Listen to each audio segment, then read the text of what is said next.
All right, all right. Hey guys, Dr. Andy with you guys here, along with James Gillespie. What's up, James? Chilling, chilling. All right, we're gonna be talking about possible problems with people that are being inconsistent with their health and fitness journey, and then solutions that both James and I have for you guys. How's that sound, James? Sounds good. Yeah.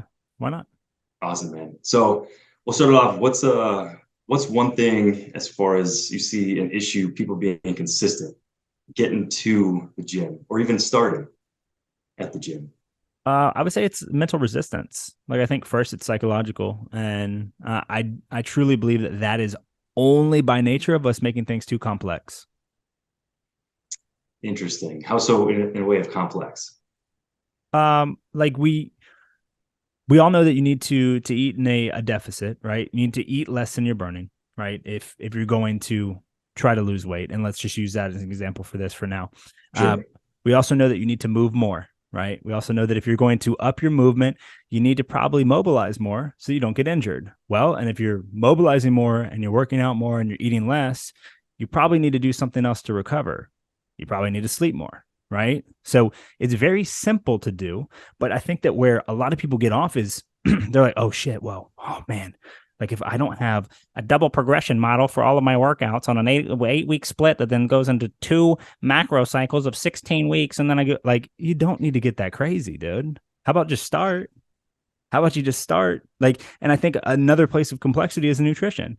Like, just eat balanced meal. Go plate portions, right? Go hand portions, right? Palm, fist, thumb. You don't have to make it crazy. You don't need my Fitness Pal Premium. I promise. You don't. You don't.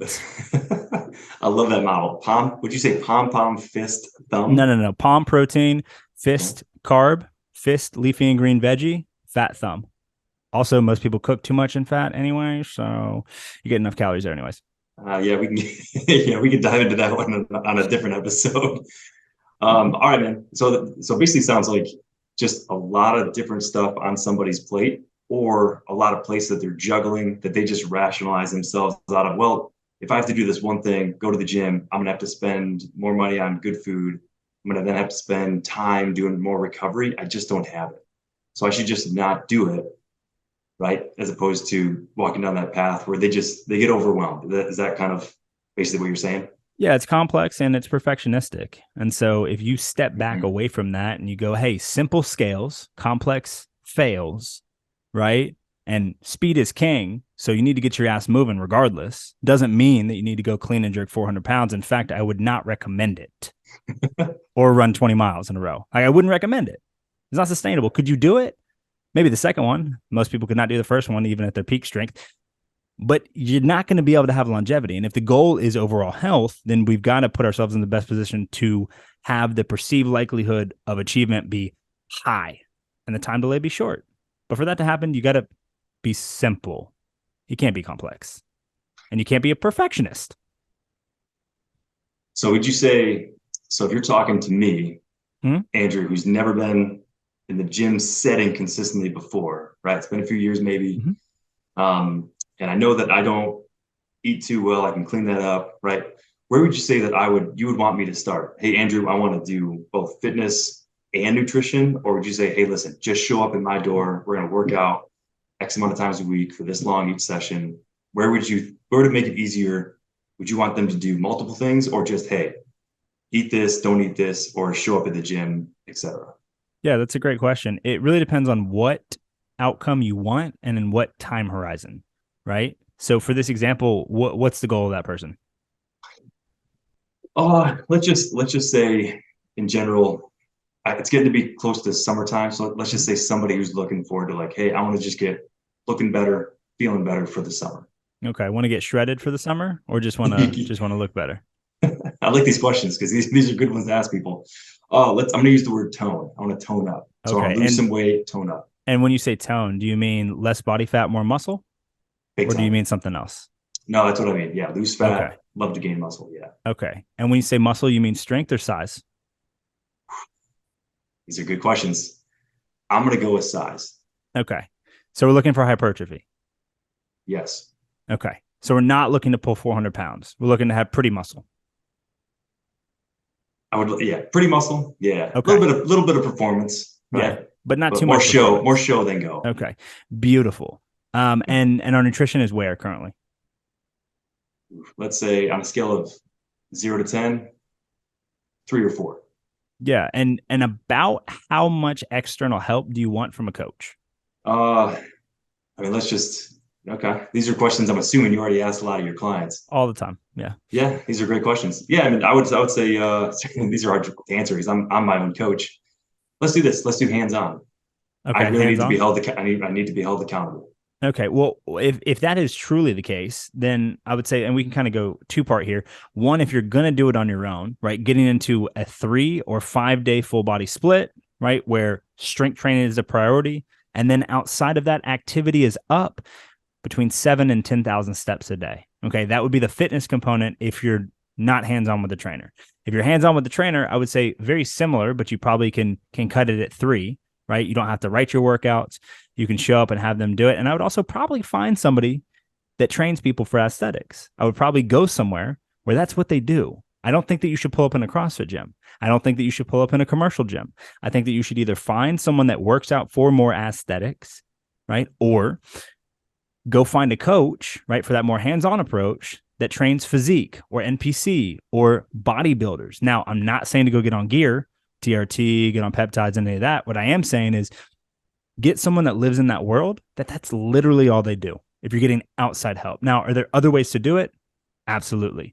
If we're talking about efficiency, though, you're trying to cut and we're in March and you're trying to be shredded by June, you need some help. If you're not shredded right now, you need some help. That's a pretty quick turnaround to have sustainability in that and not just be shredded for a few days. So let me ask you this, because all these are awesome. Like if I'm coming to you, right, Mm-hmm. James Gillespie, for all this help, like I feel like I'm going to get taken care of, regardless of whether or not I'm going Okay. to use your personal services or not. So what about somebody who, has never met either of us before, right? Okay. Just hears this podcast, but is like, you know what? Yeah, like this episode talking about getting started with health and fitness and all that. Mm-hmm. Like, what are some things that if they don't live in this area but are looking to get started with that, do they go to just any gym and say, hey, I'm ready to start, or hey, I've heard some of these questions. Do they lay out the questions that you just asked me, right? Do they ask those same questions to the person that they go to, the expert, Yeah. right?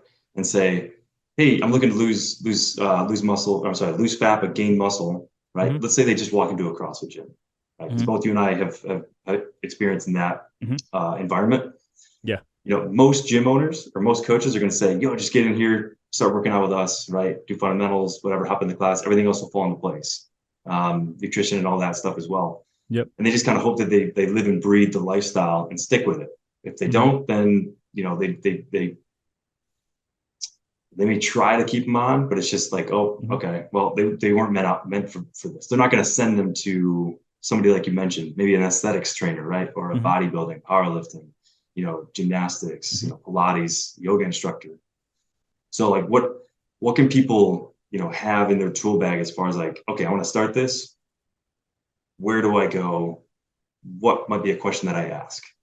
Yeah, I mean, the first thing that you should do is you should not believe a CrossFit coach or a head coach or an owner that tells you that you're going to get shredded by summer when it's March right now, hopping into general classes. That will not happen, period, end of story. And anyone that tells you that, come have a conversation with me because they're lying to you and they know it. So they're being wildly unethical. And you could say, hey, you need to give people what they want before you give them what they need. And I agree. And there's ways that I do that too. But it's not by telling you that we can get you somewhere faster than we actually can.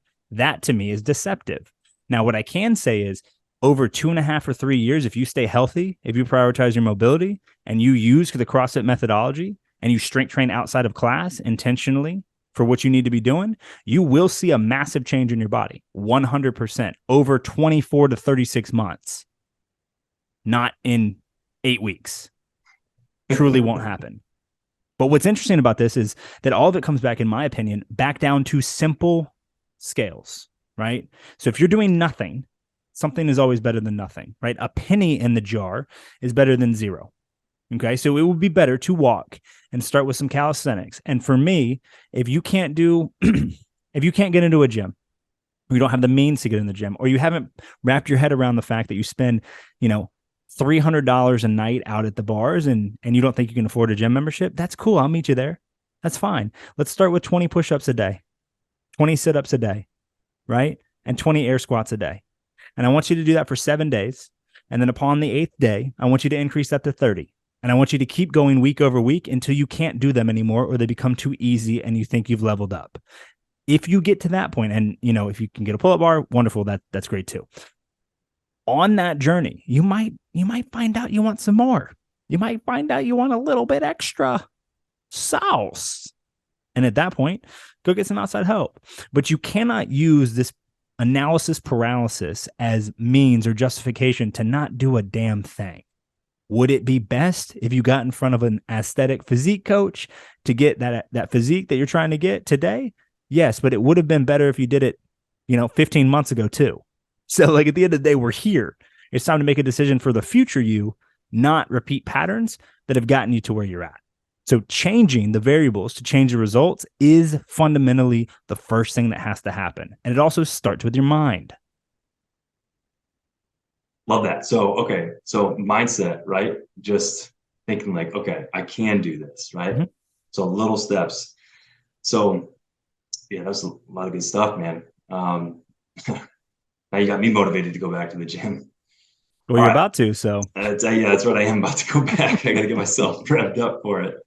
All right. So now you and I talked a little bit about this beforehand, mm-hmm. but things that you personally do, right, to domino effect. Yeah. Little tweaks in your schedule, placing certain things in different locations, right, on purpose, so mm-hmm. that you're set up for success to make consistent changes. Mm-hmm. Tell us a little bit about what you do. Yeah, pre-workout and intra, so recovery with my creatine, glove box in my car, right, with the scooper, with the shaker that has nothing in it. Out of the sun, box. Yes, out of the sun, so you do not get that sun on plastic because ain't nobody want that. And then secondarily, running other decisions. Like I keep a set of lifters and a set of crossover shoes, either Innovates or Nanos or what have you in the car, with a pair of socks in each. Okay, clean socks always. And when I change them out, I switch those out. On days that I'm going to the gym, I drop my keys when I'm in my room on top of my gym bag. Why? Because how can you forget your gym bag with the gear that you have if your keys are on top of it because you can't get in the damn car without them, right? But honestly, I feel like I've been running here. So what do you do, Doc? I'll tell you, man, you have a lot more intention than I do, I think. But so what I've started doing. Bullshit. Bullshit. So you call them bullshit on me on that 100%. Yeah, I don't have more intention. In fact, I can prove, and I won't do it on this podcast, but I can prove that you have far more intention than I do in a lot of things to do with health and wellness. And I'd be happy off camera to run through all of them. Oh, good. But how do you find yourself having intention in your journey, fitness, nutrition, and also the accountability? Yeah. So first and foremost, for the gym, so like similar to you, I always have my gym bag ready the night before. Mm-hmm. So I have 2 gym bags. One's always in my car that has my essentials. So that has shoes, like you said, always a clean pair of socks, super necessary. And then just all my gym equipment that comes with it. In my other bag that I take to work as well, every night before I go to sleep, that's packed up and ready to go. So I put all my gym clothes in there. I have a notebook that I keep all my my workouts in. So that's always stashed in there, ready to go. And then a pen as well to write with it. But that just makes sure that everything I have is just boom in those 2 bags. Keys, for me, I'll never forget my backpack. So that just goes, over on my bookshelf or whatever. But the second thing also, because some days are super long at work and I have to go to lunch. So always meal prep. That's a huge thing. If I don't meal prep, can we say the F word on here? Yeah, dude, say whatever you want. Cool, man. If I don't meal prep, I'm fucked. Yeah. So always meal prep. That makes it so much easier. Otherwise, I find myself either not eating. You found me, not eating enough that I should, James. Plenty of times you've called me on it. Yeah, you would be massive if you ate enough. You'd be huge. Or I find myself just eating out more and not super unhealthy, but you can never tell as far as what goes into those ingredients. So yeah. Biggest things, my essentials in my car, in my bag. James, you have more shoes than I do, I think, but I always make sure that I have at least my CrossFit Nanos, my all-around trainers in my backpack to go. Something you can do everything with. Like you can Olympic in them if you need to. You can do anything calisthenics. You can do any bar work. Run. You can run. It won't be as fun running in Nanos, but you can do it. So that was a big thing just for me to make sure that all that stuff is consolidated in like one or two areas. Otherwise, it becomes real easy to justify yourself out of not being consistent. Yeah. And it's interesting that we talk about this, like the things that we do, like habit stacking, right? Or we're decreasing the resistance that it takes to get to what we're trying to do and increasing the resistance on things that are taking us away from our goals. And that is a phrase, that terminology right there, I stole from Dr. Trevor Kashey 100%. That is not mine, but I love the way that he said that in a podcast that I listened to of his. It was like, look, the fastest way to behavior change around fitness, nutrition, and what have you is legitimately by just cranking the levers the opposite way, just decreasing the resistance to almost, it would be silly if you didn't go. It would be silly. It's like pulling the emergency brake off while you're trying to step on the gas. Yeah. It's like, just make it easier on yourself. Yeah. Yeah. And sure. here's the other thing too. So I used to do this real bad, especially with nutrition. Whenever I would eat, something that had gluten or it was a cookie, straight up sugar, whatever it was, I would mentally beat myself up and have to and almost do this exchange of, well, now I got to work out more, or now I have to work or eat less, excuse me, whatever this like back and forth ping pong was. And that really fucked with my head to the point where like stress, I could see my body start to wither away and I wasn't getting the results in the gym. So I would just say this, give whoever you are, if you're just starting this or you've been doing, working out and this health and fitness thing for a while, but you may struggle with this like I did, is just give yourself a break. Like give yourself some grace. Like if you don't make it to the gym, it's okay. Yeah. Like it's okay. I used to try and go to the gym in the morning and then back at night because I didn't like how I did the workout in the morning. My coach had to kick me out of the gym or he sat me in the rower and just said, you're going to row for the next 40 minutes at a casual pace. Like, so he just give yourself some grace. Like, this is kind of a cliche, but like results aren't built in the gym. They're built, what you're doing outside of the gym, resting, recovering, enjoying life. So a big thing mentally, because you and I, we talk a lot of psychology. That's a huge thing that you're kind of, very influential in my life with is getting in the right mindset. But getting in the right mindset doesn't always mean that you always have to be positive. Like understand you're going to have beat downs, right? Ebbs and flows, but just see them, visualize them, accept them, right? Feel them, and then give yourself grace. Let it go. Yeah. And I think something that's really overlooked. So I think, the complexity is something that a lot of people do. And I even had someone that exited coaching with me today that overcomplicated the hell out of the first 4 weeks and quit, right? Told me that she couldn't check off all the tasks that she had for the day. Mind you, it's 6,000 to 12,000 steps, right? Here's the keys for anyone that's listening that wants to know what coaching looks like. Fundamentally, this is what it is: 6,000 to 12,000 steps a day, right? Protein goal for the day that we determine based on where your body weight is and where you're trying to go. Okay. Hitting workouts 3 times a week, right? And then quite literally daily weigh-ins, because what you track, you pay attention to. And so the more that we can get you to pay attention to that, the more subliminally you'll impact your actions. That's what coaching looks like on the front end. Literally daily weigh-ins, protein goal, 3 workouts a week, and steps during the day. But she took that and complicated it so much that she literally exited the program 4 weeks in.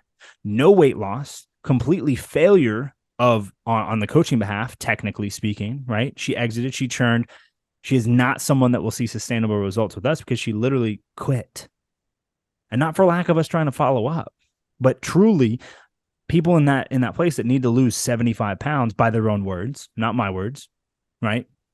But then are unwilling to change the variables of them drinking 65 grams of sugar in a smoothie twice a day, right? And then want to blame somebody else for this problem. Like, it's okay to go there where you're like, instinctively you're like, oh, no, it couldn't be me. Couldn't be me. I'm only with myself 24 hours a day, 7 days a week. Couldn't be me. We just need to stop being so so complex. But if you break it down and you're willing to change the variables, then you can change the results. And I think that something that is very overlooked is accountability. And it's something that you can get expert accountability, like your patients to you in a chiropractic setting, or your personal training clients to you in a coaching setting, or peer accountability like we have here, right? Or group community, which is also still accountability, one to many or many to many. Something that is very underutilized and overlooked is that accountability. That is how you stay on. There's days I don't want to go. There's days you don't want to go. There's days I don't want to do specific lifts. And I intentionally do the stuff that I prefer to do first. And if I happen to run out of time, whoopsie dupsies, that's my inner bitch winning. And that's also me making things harder for myself in the long run because I want to lean into comfort. You're going to have to be uncomfortable. Period. Amen. Stress makes us grow. We were just talking about this with the whole DNA cycle as far as cellular survival. Mm-hmm. So yeah, man, it's at the cellular level, we can just proliferate. We can just extrapolate that out to the macrocosm, right? Yeah. Humans. And then you can take that even into the larger macrocosms of the universe. But we don't grow, we don't evolve, we don't become greater selves without stress. Mm-hmm. Yep. It's true. 100%, man. So I know we've mentioned a lot of stuff on here for people, but basically, so don't overcomplicate the simple, right? Simplify the complicated. Show up, right? I think a lot of people could benefit from finding somebody, like you said, either a coach or somebody that they can just, maybe it's a training partner, mm-hmm. right? Community, like you said, just somebody who can help hold them accountable, but also they have a role now to lead that other person. Mm-hmm. Leaders are bred. They're not necessarily born, I believe. Mm-hmm. And if they are born, I think they're not only born, you can breed them. So, but they can be, built that way. So finding accountability partner, consistency, consolidating, stuff that aligns with your goals, someplace where you always are going to be with them on a daily basis. So many people drive past a gym or the gym that they're supposed to go to on their way to and from work, on their way home, right? So like you said, James, sometimes you don't want to go to the gym. So there's days that I don't want to go to the gym. I don't want to go back at 5 o'clock right now, but I'm going to have to. I want to. So, but you telling me that the best thing to do is just show up. Awesome. And I'm going to get results. I'm sold. So people could do that. It sounds like they can just do that with you and they're going to get a whole tracking list of, hey, here's your daily outcome. Most people love checklists. Mm-hmm. Checkbox, right? Just like going to the grocery store and marking off what they need to pick up. So yeah. Anything else you want to give people as far as maybe tools that you have in your back pocket? Yeah, absolutely. I want to be 100% abundantly clear that it doesn't require you getting coaching from me to succeed. It doesn't require you talking to Dr. Andy to succeed. It doesn't require you ever paying us $1 to succeed. Right. What it does require is you getting off your little ass or big ass, we love both, and moving. You have to move forward.